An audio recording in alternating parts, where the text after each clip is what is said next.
Yes class 10th exercise 1.3 में आपने prove करना है इरेशनल नंबर्स को।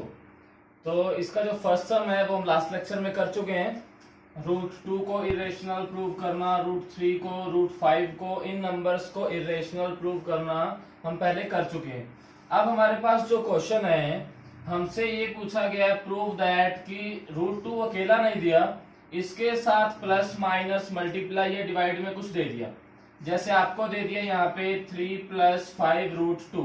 आपको प्रूव करना है 3 + 5 √2 इज इरेशनल। तो ऐसे नंबर्स जब हमारे पास अकेला रूट में नंबर ना होके उसके साथ प्लस माइनस में कुछ आ जाए तो इसको कैसे करेंगे ये हमने देखना है। मेथड हम पहले वाला यूज करेंगे, कॉन्ट्राडिक्शन मेथड। आपने प्रूव करना है 3 + 2 √5 इज इरेशनल। ये नंबर हम लेके चलते हैं। तो लेट, हमने कॉन्ट्राडिक्शन मेथड में सीखा था कि जिस नंबर को हमने इरेशनल प्रूव करना है हम उसको रेशनल मान लेते हैं, मतलब गलत मान लिया पहले वाली स्टेटमेंट को। Let 3 + 2 √5 is rational. हमने क्या किया, इस नंबर को रेशनल लेट कर लिया। अगर ये नंबर रेशनल नंबर है तो इसको हम बाय में लिख सकते हैं, p/q फॉर्म में एक्सप्रेस कर सकते हैं। This implies 3 + 2 √5 is equal to p/q। और कंडीशन क्या होती है यहाँ पे, p and q are coprime integers. Coprime integers, p और q क्या होते हैं, दोनों को प्राइम इंटीजर्स होते हैं। अब जब हमारे पास सिर्फ √5 था तब हमने क्या किया था कि रूट कट करने के लिए स्क्वायरिंग ऑन बोथ साइड किया था, दोनों साइड स्क्वायर करके रूट कट किया था और काफी लेंथी प्रोसेस किया था। बट अब हमें ऐसा नहीं करना। अब क्या करना है, जो भी नंबर आपका रूट में है सिर्फ उसकी वैल्यू निकाल देनी है। हमारे पास रूट में है √5, तो √5 वाली टर्म को हमने यहां रखना है, बाकी सब कुछ राइट साइड लेकर जाएंगे। सबसे पहले 3 उधर जाएगा तो 2 √5 इज इक्वल टू p/q - 3 के बाय में कुछ नहीं है तो 1 में जाके हम एलसीएम ले लेंगे। तो 2 √5 इज इक्वल टू एलसीएम आ गया हमारे पास q, it is p - 3q। जो 2 इधर मल्टीप्लाई में यहाँ डिवाइड में आ जाएगा तो √5 की वैल्यू p - 3q बाय में 2q। अब हमें पता था कि p और q दोनों क्या है, इंटीजर्स हैं। अगर p और q इंटीजर्स हैं तो यहाँ पे जो p - 3q है और नीचे जो 2q है, दोनों ये दोनों भी क्या होंगे, इंटीजर्स होंगे। ये दोनों क्या हो गए, इंटीजर्स। p - 3q भी और 2q भी दोनों इंटीजर्स हैं। और इंटीजर्स को अगर हम बाय में लिख देते हैं तो वो क्या बन जाता है, हमारे पास रेशनल नंबर बन जाता है। अगर ये रेशनल नंबर है और ये किसके इक्वल था, √5 के इक्वल है, this implies √5 is rational number. But हमें तो पता है, बट वी नो दैट, हमें पता है कि रूट वाले जो नंबर्स होते हैं वो कौन से होते हैं, इरेशनल होते हैं। √5 is irrational number, therefore our assumption is wrong. Our assumption is wrong. अगर हमारी assumption गलत है, हमने जो लेट किया था वो गलत था, तो सही क्या हो गया, इसका उल्टा सही हो जाएगा। इसका उल्टा क्या बन गया, 3 + 2 √5 इज इरेशनल। यही हमने प्रूव करना था, सिंपल सा क्वेश्चन था। एक बार रिपीट करते हैं। हमें प्रूव करना था 3 + 2 √5 को इरेशनल। हमने क्या किया, इसको रेशनल लेट कर लिया। अगर ये रेशनल नंबर है तो इसको हम p/q फॉर्म में एक्सप्रेस कर सकते हैं। p और q क्या होते हैं, यहाँ पे को प्राइम इंटीजर्स होते हैं। अब यहाँ पे जो भी नंबर आपका रूट में है उसकी वैल्यू फाइंड आउट करेंगे। √5 की वैल्यू क्या हो गई हमारे पास, 2 √5 इधर रखा, 3 को उधर ले गए, तो p/q - 3/1, एलसीएम लिया q, it is p - 3q। 2 इधर मल्टीप्लाई में था तो डिवाइड में आ गया। यहाँ पे ये जो दो नंबर्स बनेंगे, ऊपर वाला जो नंबर है p - 3q और नीचे वाला जो नंबर है 2q, ये दोनों के दोनों क्या है, इंटीजर्स है। और इंटीजर्स को अगर हम बाय में लिख दें तो क्या बनता है, हमारे पास रेशनल नंबर बनता है। अगर ये रेशनल नंबर है और ये किसके इक्वल था, √5 के इक्वल था, तो √5 भी क्या हो गया, rational number. But we know that √5 जो होता है वो क्या होता है, इरेशनल नंबर होता है। अगर ये इरेशनल नंबर है तो जो हमने लेट किया था वो क्या हो गया, गलत हो गया। गलत हो गया तो सही क्या होगा, उसका उल्टा सही हो जाएगा। Therefore 3 + 2 √5 is irrational number. ऐसे एक और एग्जांपल हम लेके चलते हैं।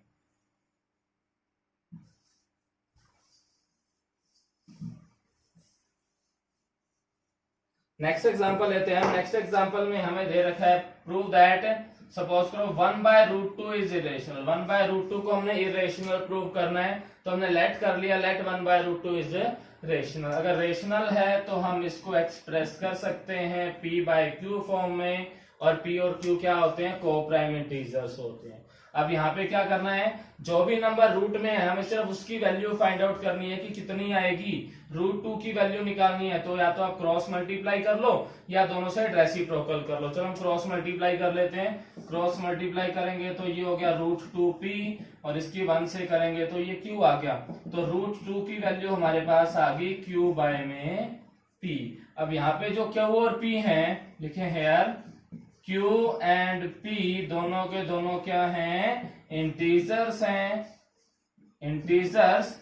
देयरफॉर अगर हम इंटीजर्स को बाय में लिखें तो क्या बनता है, रेशनल नंबर बनता है। ये रेशनल नंबर हो गया, तो ये किसके इक्वल है, √2 के इक्वल है। तो √2 भी क्या हो जाएगा, रेशनल नंबर हो जाएगा।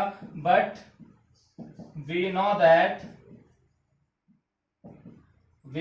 √2 इज इरेशनल। हमें पता है कि √2 कौन सा नंबर है, इरेशनल नंबर है। Therefore our assumption is wrong. लिख देंगे देयरफॉर आवर असम्पशन मतलब कि जो हमने लेट किया था, असम्पशन इज रॉन्ग। अगर हमारी असम्पशन गलत है तो सही क्या होगा, देयरफॉर 1/√2 इज इरेशनल नंबर। तो बिल्कुल सिंपल से क्वेश्चन है, ऐसे ही हमने अटेम्प्ट करने हैं। नेक्स्ट क्वेश्चन है हमारा थर्ड का सेकंड पार्ट जो है, उसमें हमें गिवन है 7√5। 7√5। तो हमें इस नंबर को इरेशनल प्रूव करना है। इरेशनल प्रूव करने के लिए हमने क्या किया, इस नंबर को रेशनल लेट कर लिया। अगर ये नंबर रेशनल है तो हम इस नंबर को लिख सकते हैं p/q फॉर्म में। हमने क्या किया, जो नंबर हमने रेशनल लेट किया था उसको हमने p/q फॉर्म में एक्सप्रेस कर दिया, और p और q क्या होते हैं, को प्राइम इंटीजर्स होते हैं, हमने मेंशन कर दिया। अब √5 की वैल्यू निकालनी है, 7 को वहां ले जाएंगे। 7 यहाँ पे √5 के साथ मल्टीप्लाई में है, वहां डिवाइड में आ जाएगा। √5 is equal to p/7q। Simple value find out हो गई √5 की। अब यहाँ पे जो दो नंबर्स आते हैं ऊपर और नीचे लिख देंगे, वो दोनों क्या होते हैं, p and 7q are integers. दोनों नंबर्स क्या होते हैं हमारे पास, इंटीजर्स होते हैं। और इंटीजर्स को बाय में लिखने से क्या बनता है, रेशनल नंबर बनता है। अगर ये रेशनल नंबर है तो ये नंबर किसके इक्वल था, ये नंबर इक्वल था हमारा √5 के। √5 भी क्या हो गया, रेशनल हो गया। But we know that √5 is irrational number, therefore our assumption is wrong, hence 7√5 is irrational number. तो बिल्कुल सिंपल सा क्वेश्चन था ये भी। नेक्स्ट इस एक्सरसाइज का लास्ट क्वेश्चन लेके चलते हैं। लास्ट क्वेश्चन है हमारे पास, प्रूव दैट 6 + √2 इज इरेशनल।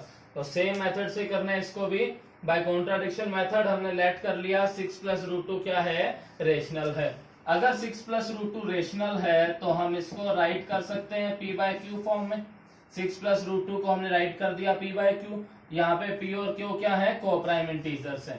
अब हमारे पास जो नंबर रूट में सिर्फ उसकी वैल्यू फाइंड आउट करनी है। रूट में कौन सा नंबर है, √2। तो √2 की वैल्यू निकालने के लिए 6 को साइड लेके जाएंगे।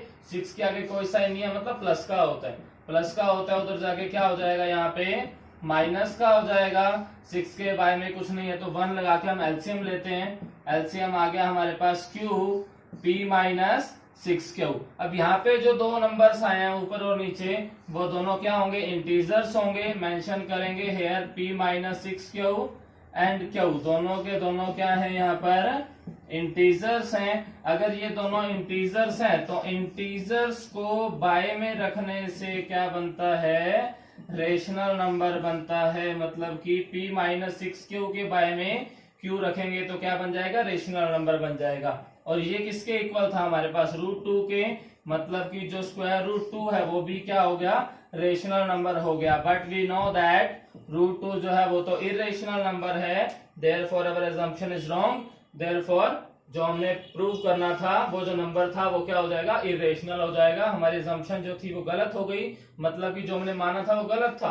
अगर ये गलत था तो सही क्या होगा, 6 plus root two is irrational. Last में लिख देंगे therefore 6 plus root two is irrational. तो 1.3 के ये 3-4 सम्स थे, सिंपल से थे बिल्कुल। अच्छे से ट्राई करना इन क्वेश्चंस को और 1.3 एक्सरसाइज कंप्लीट करनी है सभी ने। ओके।